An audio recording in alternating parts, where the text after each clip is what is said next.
You're listening to the Badger State Ball Podcast with Prep Baseball Wisconsin, breaking down the top high school prospects and featuring all things college baseball recruiting in a changing world. Hosted by Vinny Rotino, Josh Fields, and Andy Sroka, this is Badger State Ball. All right, guys. Well, we're joined here by Danny Jansen this week, who you last saw playing baseball in a Brewers uniform, actually, before signing a 2-year deal with the Rangers just last month. Danny's great, from Wisconsin, played in parts of 8 big league seasons, mostly with the Blue Jays, the team that drafted him in the 16th round in 2013, straight out of high school, Appleton West High School de Terres. Actually, but just before we started recording here, Vinny, we were doing a little off-camera breakdown of the Bears-Packers game, which I feel like that's a good starting point to talk about. We had a little side action, which I was hesitant to take. I guess that makes me a little soft that I was hesitant to take it, but I'll tee you up for your part of this, man. Well, yeah. So the bet was if the Bears win, then I have to come on this show and say I love Caleb Williams, which I do not, for the record. And then if the Packers won, Andy had to say he loves Jordan Love. So unfortunately, the Packers, that was kind of an epic, just an epic collapse in the second half there. But I do have to say I love Caleb Williams. That's hard to say. But Danny, sounds good. It's a great kind of, to have you on because you are from Illinois. So tell us your thoughts about that Bears-Packers game. Yeah, well, I'll start with, it was tough growing up in Appleton, so close to Green Bay, being a Bears fan. So now we get this moment here for a bit, right? So it was cool. Yeah, my wife and I actually went to the game with some good friends of ours, and it was an awesome atmosphere. Obviously, crazy game. So yeah, living in Illinois now, and the whole city's jumping. I'll tell you that. Yeah, I tried to really embrace it. Vinny, I was surrounded. My wife is from Eau Claire, and she's just the whole family is obviously just extremely into the entire Packers culture. So I was surrounded by her entire family. So I was like, this is the rare time that I get to be like sort of the outlier, like happy one. I feel like it was a lot of years of not being that. So I tried to drink it in best I could. And it was a little bit of salt in the wounds during the game too, right? Because the Cubs ended up signing Alex Bregman during the game, right? Or they announced it anyway during the game. So it was like, I do love the rivalry, right? The Chicago-Milwaukee rivalry. I feel like it's one of the bigger rivalries just in general. And Danny, maybe you could speak to that a little bit too in sports, right? I mean, you have the Dodgers, Padres, you have, the Giants, Cowboys rivalries, but I mean, between Packers, Bears, and then Brewers, Cubs, I mean, they're pretty huge rivalries at this point in sports, right? Yeah, no doubt. What do they call it? The I-94 series in baseball, right? I mean, that was cool to be a part of that. Actually, when I got traded to the Brewers, my first game, didn't play, but I was there suited up, and it was against the Cubs. So it was pretty cool to see that right away. The amount of fans from both sides, filled, the whole stadium. It was pretty cool. So definitely a cool rivalry, and it was a really fun one to experience. And then, the football side, that's one of the oldest rivalries out there, right? So it always comes with some good fun, So cool to be a part of the I-94 rivalry, Brewers, Cubs. That was fun. Mm-hmm. No, that's awesome. Yeah, and Vinny, obviously covering it for the Brewers at the time, like in the parking lot, Vinny going viral with a bunch of stuff at the time. It was fun to watch. Yeah, because, Abner. Yeah. That was awesome. But I mean, you mentioned it, growing up in Appleton. So if you can, take us back to your time in high school. Felt like you were like, I wasn't, doing this at the time, but just kind of going through the archives here, it felt like you were considered the top catcher in the state back in 2013. Wisconsin wasn't really this hotbed for talent, but I think your perspective here is going to be really interesting because then, like I said, it was sort of growing in terms of the baseball, professional scouting community and so on. But fast forward to now, this current Wisconsin high school senior class is really, really good. And I just feel like that's changed a ton just since you were in high school to today. But, what was your mindset, playing high school baseball here, growing up here? Did you feel like you had to work twice as hard to get noticed compared to some of these other kids, Florida, Texas, wherever? Yeah, man. First to start, baseball's always been a passion in our family, and that starts, from my dad. I got an older brother, and we've always, it's always been competitive, but it's always been baseball, and we played some other sports too, but baseball has always been a fun passion of ours. And even before high school, like we hosted the Wisconsin Timber Rattler players. We had a bunch of players come through, and like I said, I already had like a role model older brother, but having these other guys too come in was pretty cool. Like a quick link to the game right there, and spent so many summers just going to watch these guys every day. I didn't live far from the field, and kind of knowing these guys too, it was really cool. So kind of having that like perspective on the game and seeing these guys probably fueled me some more, just kind of growing up playing baseball. But yeah, baseball in Wisconsin, it's you're playing a lot of double headers. You're not playing as many games as a lot of other states. And I remember, countless practices, hours in the gyms, on the staircases, running, and all these things that you got to do. And that's just part of it. And that's all I knew. That's all I knew. And that, other kids are in warmer states, and that's great. And it's just not what it was in Appleton, right? Just with the seasons and the weather. So yeah, man, going back to, the high school stuff, I feel like I started growing into my body and just kind of taking more of like the inside approach of like serious with some of the weight room things and conditioning and all that. But I also had some really great role models and coaches when I was in high school. And, I can name them all, especially like the guys, Dave Gassner had some major league time, Tim Hericula, 2 pitchers. So kind of having that as well was also inspiring. And I think that, I can't thank them enough for my development, as a person and a player growing up in high school. So yeah, I just feel like when you're growing up in the North and you got to play inside a lot, and do practice and play a lot of double headers, it kind of adds a little bit of a mental layer to you. You know what I mean? So, wouldn't have it any other way, but that's how I feel about it. Before we get back into it, we need to tell you about a big upgrade here at Prep Baseball. If you're serious about stepping up your recruitment, we just revamped our Prospect Plus subscription, and it's a game changer. Prospect Plus now lets you upload your own videos directly to your profile, so your best swings, innings, defensive highlights are front and center where college coaches are already looking. New this year, you also receive a $100 showcase credit built right in. On top of that, you still get all the Prep Baseball Plus features, including access to a sortable college database across every division, school tracker tools, and advanced search filters to find the right fit. You can manage your profile, track schools, organize your recruiting calendar, and access coach contact information all in one place. And yes, you can download your videos at any time. Bottom line, Prospect Plus is built for athletes who want more control, more exposure, and recruiting tools that actually matter. Head to prepbaseballreport.com to subscribe. So do you think it was a definite advantage for you? I mean, I know it's you see it kind of as a disadvantage at the time for not growing up in a warm weather state, but did it, like you said, did it toughen you up? Did it callous you a little bit just in terms of like what you had to experience in the minor leagues in order to make it to the big leagues, which by the way, your demographic, I don't know if you know this, I'm sure you do, but like high school catcher getting drafted out of high school and then making it to the big leagues, hardest demographic to make it, right? And you were not a big money sign, 16th round for $100,000. I mean, so I multi-layered question here, but go into your decision as to why you signed for one, and then, like I said, you said you wouldn't have it any other way.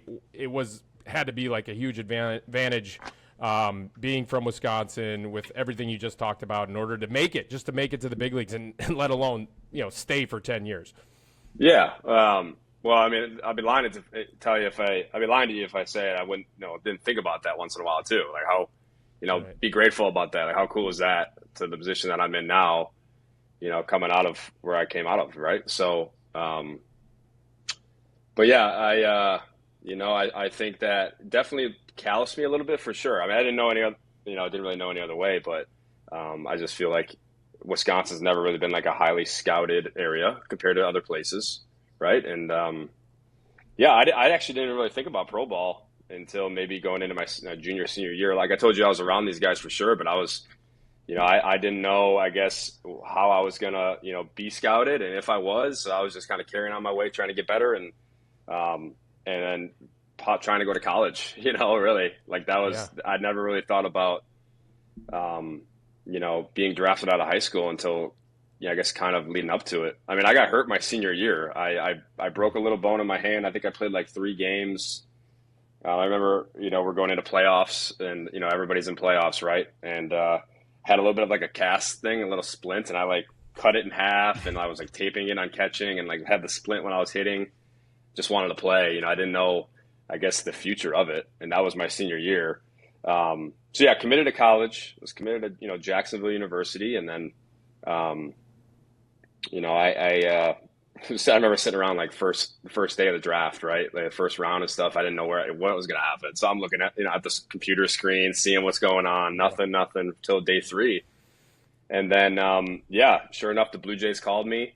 Wes Pennick was the area scout with the Blue Jays, and I always say I can't thank Wes enough. I remember he was telling the story of just being there scouting it. We were playing, I think, Oshkosh North, and he's sitting out there in the sleet and getting some videos, and I should still thank him more for really being there and giving me the opportunity, and where I'm at now, right? I can owe it pretty much to him to just grinding out there and taking some video and really all that stuff. So yeah, man. And then draft day came, and sure enough, the Blue Jays called right before the 16th round, and they said, the money, and we're going to draft you next round. And I remember looking at my brother, and I was like, dude, what do I do? Like, what's going? What do I do here?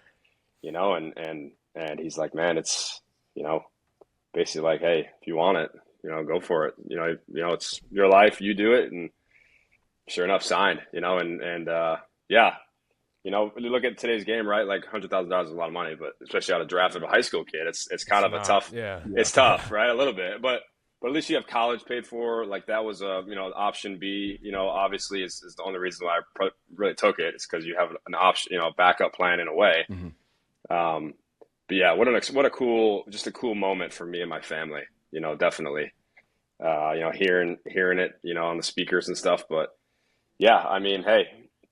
If I didn't have, the people, the baseball players, the role models, my brother and stuff, I was playing wiffle ball and, getting aggressive, playing pool basketball and stuff. He was 7 years older, so he always had a good time. I was always trying to keep up with my older brother, but who knows where I'd be. So yeah. No, I mean, that's awesome. I mean, and you mentioned it too, just like it sounds like you did have some of that Wisconsin, like hard-nosed mentality in there, just playing, through a busted hand or whatever ended up happening and just kind of sticking around with it. But like clearly that paid off as well, just because, you end up spending 5 years in the minors. I remember even reading this at the time. I wasn't even at prep baseball, but I remember reading that eventually you go to the Arizona Fall League and then you like experiment with glasses, for the first time. Yeah. But I mean, it just that experience in general, just maybe relating it back to some of the kids that like, I think in this day and age, if you don't succeed immediately or initially in this, whether it's this, eventually in college, your first landing spot, you're actually failing. If you're not hitting 400 right away or whatever, like you're actually failing. But I feel like you have like a great perspective on it where, you weren't yet hitting in the minors, all of a sudden it kind of clicked for you. Like October 2016 was that Arizona Fall where you kind of broke out, but it just kind of kept going from there. But can you just talk a little bit about that process too, of just like, learning how to fail early on in your career and then just, making it work? Yeah, no doubt. I mean, hey, I feel like learning through your mistakes, learning through the failure. I mean, that really toughened me up too. It's, you come in, spent my first couple of years just really struggling with the bat. And I felt like, as a catcher, I love like the building relationships part of the job and working with the pitching. And I always just try to work on my craft behind the plate. And, whether it was like the hitting will come. But I still had to develop that and learn and fail. And I did a lot of that. I think, the stats weren't great, but I always just tried to continue to get better behind the plate on defense. And I feel like that always kind of kept me in it to keep giving me a chance. And then my eyes were never like always bad, I don't think. But I think after the 2016 season, I was in high A. And during it, towards August, I was like, man, the street signs are getting tough to read. I don't know what's going on. Am I tired the whole time or what? But ended up getting glasses. But I think, that obviously helped. Like it definitely helped. And then also just kind of, I think through all that failure, and I had some injuries too, which was tough for me. I had a hamate, a broken hand that required plate and screws. I had a meniscus surgery on my knee. So like there was like 3 years in a row where I was just kind of going through it. but I just kind of was just like, hey, I mean, this is one opportunity. I'm going to keep just trying to get better and trying to get better all the time. And that's really all I can control, not really worrying about other things that I can't. And it's easier said than done, obviously, but just trying to better myself, as a teammate, as a player, and just continue the growing process for myself. And sure enough, I got an opportunity to go to the fall league, and I had just gotten glasses, and I thought I did pretty well. And then the next year I had a great year that, vaulted me 3 levels to AAA. And it happened quick, but I think having that struggle of like, baseball is a game, you're going to struggle. That's just part of the game. But like being able to understand that you just keep continuing to get better and understand you can't control everything, control what you can. And, it's a grueling game for sure, but that really helped me, when I started having some success. And then when I get to the big leagues, there's definitely, ups and downs and stuff. So having that stuff is just a toolbox, and understanding what to do when you're going through that. And I'm still learning it. I haven't figured it out. Still learning to continue to learn through the mistakes. They're always going to happen, but I think I'm definitely better at it.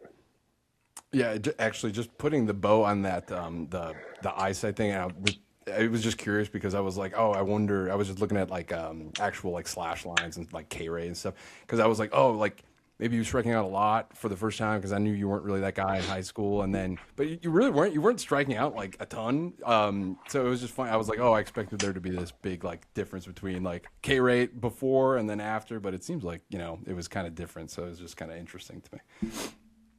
Yeah, I feel like it's always been a skill set of mine is just kind of to try to put the ball in play, and it's something that I take a lot of pride in. Mm-hmm.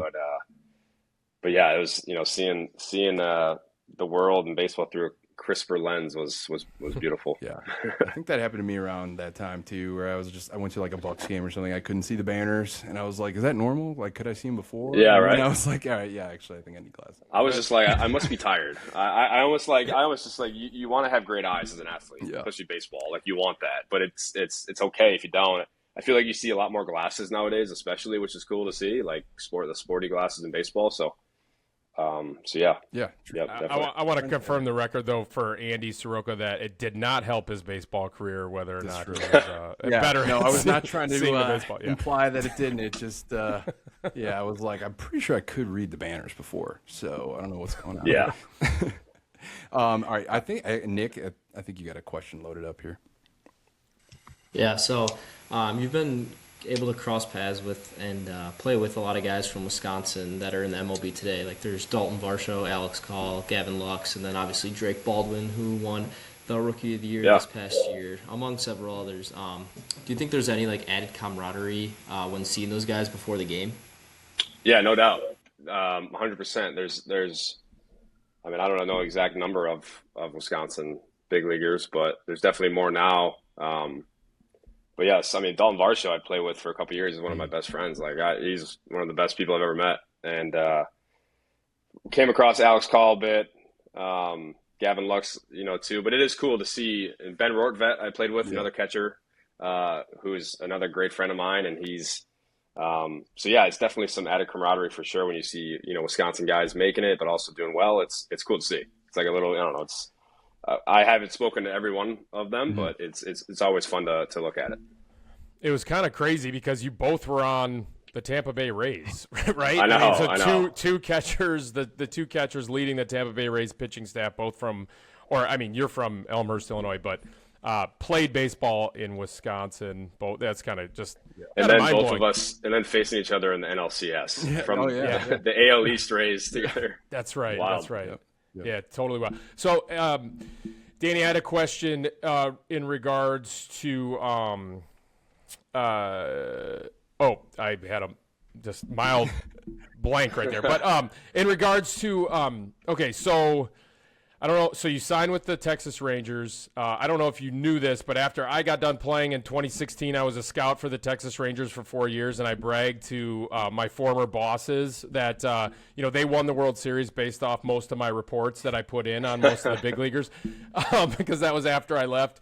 But I actually was responsible for the Toronto Blue Jays, so I scouted you quite a bit. I have a bunch of reports in on you. Yeah. And I don't know. I'm going to go ahead and brag again to say that that's the reason why they did go ahead and sign you to a 2-year deal. But that's not confirmed. That's not confirmed. But my reports in on you were very, very good. And part of my reports and part of the responsibility for scouts was to go ahead and get the makeup in on a player and make sure that we did our homework. So I talked to a number of people in your organization, the Blue Jays organization, that I got to know over the years, and every single time and every single report that I had with a person within the organization about you was just glowing. And then ever since, it was the same thing. So, and I know that is a huge part of scouting, and I know that that's a huge part of probably why the Brewers. It was at least a piece of the pie as to why the Brewers traded for you at the trade deadline or before the trade deadline this last year. So talk and just speak more to less about like the professional side of this, but speak more a little bit about this to the players in the state of Wisconsin and whoever's listening, players, coaches, and parents, as to how important that is, because every conversation that I had with anybody about you, it was, and it's confirmed with kind of the interactions that we had this year, just how authentic and how great of a teammate you are and how much you care about winning and how much you care about helping pitchers through a game. And as a catcher, that means a heck of a lot, right? I mean, you can maybe hide some guys on a roster that, don't have the best makeup, depending on what position they play, relievers perhaps, or a starting pitcher, you just have to maybe ignore them every fifth day or whatever. But if they have terrible makeup, but for a catcher, like, speak to the importance of that, having great makeup, and being that great teammate that you are. Well, thanks for the kind words to start, man. I just have always enjoyed, the communication, but the building relationships. I think from early on, especially, just growing up, being raised just to respect everybody and to put your head down, I think has always, helped me too, and just work hard.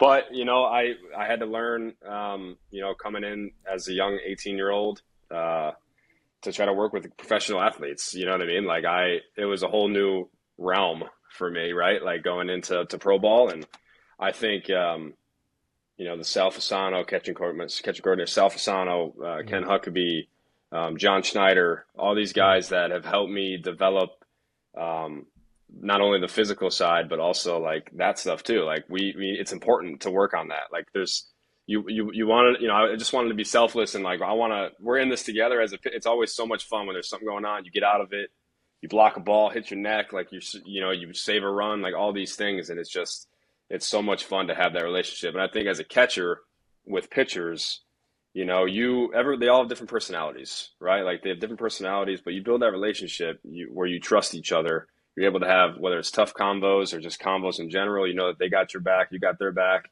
and it makes the job, all worth it, because you get beat up back there, but when you're grinding with the boys, you know what I mean? Like your friends and guys that you build a relationship with, it's awesome. So that's always something that I feel like early on I wanted to strive to just be a great communicator, but also just, to build those relationships. And I truly enjoy it. So yeah, I think that, that's something that, perhaps kept me around, especially when I was struggling a bit early on, but I always wanted just to try to be that guy behind the plate, Yeah.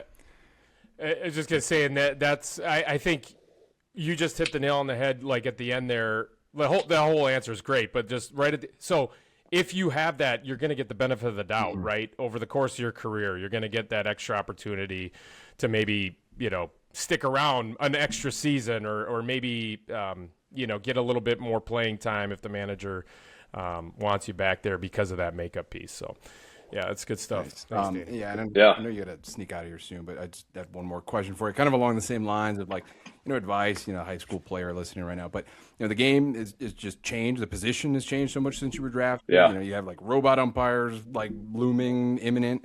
There's the one knee stance everywhere, like all these kind of trends, pitch metrics, like changing all the time. But, if you're 16 years old kind of today, like, what's just something, perspective or skill set, whatever, like what would you be working on, thinking about, like that kind of advice for that age group?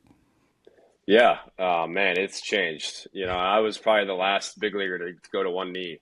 I think I just had this old soul of just like, I'm going to stay in a traditional stance. And then I feel like for me personally, I had to adapt. I had to, because that's the way the game's going. And I didn't want to, maybe I was scared to get kicked out of the game because I didn't adapt. So I think that adapting is always a great piece. And I think it's whenever you think you have this game figured out, especially the position, I think it's going to kick you out. You always got to keep adapting, keep learning, keep trying new things. I'm in August with a new organization, and I'm going into one of my first games behind the plate, and I'm trying a completely different setup. And it was, I'm a bit scared for sure, that I'm going to botch a ball or do something. But I think, being an open book and be willing to try new things is always a great thing. And I think as a catcher, I think we're watered down versions of who we've learned from, watched on TV, who is, in our ear, grinding with us, teaching us things. I think everybody's different because you can take little bits and pieces. So speaking, to high school players as a catcher, I think you always got to be open to trying new things and adapting. And yeah, the one knee stuff it's definitely, I feel like it's saved my back as I get older a little bit, you know what I mean? But I definitely see a whole lot of benefit to it. But I'm still always willing to try to get better. No doubt. Nice. Yeah. Vinny, you think you'd still be playing pro ball if you were on the one knee? No, I couldn't hit a slider. So no. The answer is no. That's all I would see now. Back in the day, they'd at least try and throw a fastball, but now it's like, this guy can't hit a slider. Throw it every time. No, I can't hit a slider. Right-handed slider. So, Danny, we can't thank you enough for coming on, man. Yeah, we know you got to jump out of here real quick here. So, really appreciate you coming on. And even though you're a Bears fan, I still think of you as a cheeser, Thanks. So man, really appreciate it. Good luck this year. Yeah, thanks a lot. Thanks, guys. All right, that was Danny Jansen, now of the Texas Rangers. Actually, a lot of ties to, I think, your work. I had not known. You should dig up some old scouting reports if possible. And Danny, that'd be sick. It's proprietary, I think. Whenever I've asked for reports in the past just to see where I was on a guy, my former boss would be like, "Do not share this." So, yeah. That makes sense. Yeah. But at least, you were high on him. I had an everyday grade on him. Yeah, Danny Jansen, catcher, everyday catcher. So yeah, liked him. Still do. I imagine that was a big deal in 2013 to be high on a Wisconsin right-handed hitting catcher out of high school. It's an incredible story, right? I mean, so when I said earlier when we were talking to Danny about that is a lot of money. $100,000 is a lot of money. I was referring to that it's not a lot of money for the draft, and if a player doesn't have a lot of money invested in him by a team, that is detrimental to a lot of players' careers. They're not going to get as many chances just because the front office may think, okay, this one isn't such a black eye on us, as opposed if you go ahead and release a player like that, as opposed to a guy that signs for $1 million or $2 million, and all of a sudden you're going to give that guy more chances, essentially. So that's what I meant by saying that. And so it's an incredible story. Yeah. Yeah. Well, and you could just tell, just interacting with him, how the teammate aspect of his game is totally true. I don't know. He just seems like a willing, learner teammate, someone you want to be around. And I think not just in a baseball dugout, but in an office space, corporate say, who cares? I think if you're that type of person, you're going to get chances, different kinds of chances. And that. Yeah. And it's cool because the chances part of this is because he has a great career with Toronto, and he just dips a little naturally, not every season's not just the straight line to the top, to the peak. But, I think that dips maybe in production a little bit with Boston and then Tampa, and then it's kind of rebounds a little bit last year. Now, it's a 2-year deal with Texas. And I think he has a chance to play a lot more with Texas too, because their catching situation's a little murkier. It's they signed him to play, and get at bats. And so that's cool. Because he's gotten these chances and earned them, now he has the chance later in his career even to, stick around and get even more at bats than the year before. So I think that's really cool. And he played at age 30 last year. Let me see when his birthday is. He won't be 31 until August, right? So he's still young. My goodness. So he's got a lot of career left. That was awesome. Hopefully you guys got a lot out of that as well. But I don't know, anything to touch on here, Vinny, before we hop? Well, I would say this. I would say Listening to Danny Jansen tell his story, and again, seeing the incredible story that he has painted for himself here in his career, it's been fun to follow. It's been fun to watch, and it goes to show that you just never know, right? So as a player listening to this, or as a coach or a parent, you just never know. You never know how you're going to develop.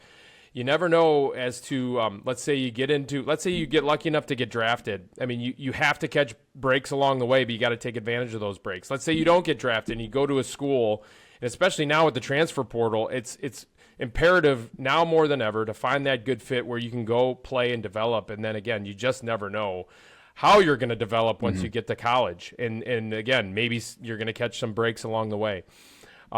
Just love every minute of it. Clearly, Danny Jansen has taken that approach. He's loved the game. He's said it himself that baseball's been such a huge passion of his ever since he was a little guy. And, just love every second you get a chance to put the uniform on, and you never know what kind of breaks you're going to catch along the way and how you're going to develop. And maybe you'll have a 10-year big league career. If not, you're going to have a heck of a lot of fun going for it, Yeah. Yep. I'm sure he has very few regrets in that sense of just kind of like going all out for it. Like, it's just worked out. And I think that's a lot has to do with the mentality for sure. And I was reading too on his, I don't even know if this was like a different article or like Wikipedia or something, but yeah, I did know that he was like this host family for the Timber Rattlers, just based on what I was reading. I think they like hosted like Adam Jones. So I wonder, how much of that went into it, just like getting to be around some of those guys, kind of grinding away, like, chipping away at it and, making it ultimately, like Adam Jones, for example. But I'm sure that was a cool experience as well. Yeah, I actually played against Adam Jones in the Midwest League that year, so that was I remember. Yeah, that's crazy. Danny Jansen hosted Adam Jones. That's a crazy story. Yeah, small world. I guess baseball is a pretty small world when you kind of break it down like that. Yeah. So, all right, cool. Yeah, well, I think that'll do it for us today. As always, you can find our latest coverage, event info. Nick published a pretty interesting piece pretty recently on just like recruiting, who's going where, breaking down like just the class as a whole, how things have kind of changed over the last X amount of years and stuff. Just trying to help, give you guys a little bit of education on like the lay of the land, what direction things are going, a little bit more information about this class of 2026 in Wisconsin and so on. So you can read that on prepbaseballreport.com/Wisconsin. As always, as well, we mention this every time, but I think, we'll continue to do so, is liking and subscribing. Vinny, right? Like that helps us a ton. Any kind of feedback you have. We actually have gotten a couple emails just with like some really like nice, like polite feedback, just like maybe areas that like we could like do a little bit better in and things like that, which is super welcome. So again, if you're listening to this and have like some recommendations there, like I think we're open ears on that. But I think that's it. So Vinny, you want to lead us out on our classic outro here? Yeah, our classic outro that we should trademark at some point is Go Team Cheese. All right, guys, thank you. See you guys. See ya. Thanks for listening to the Badger State Ball Podcast. To keep tabs on our latest events, rankings, and coverage, subscribe or follow the show on YouTube, Apple Podcasts, or Spotify, and follow us over at PrepBaseballWI on X and at PrepBaseballReport.com/Wisconsin. Until next time.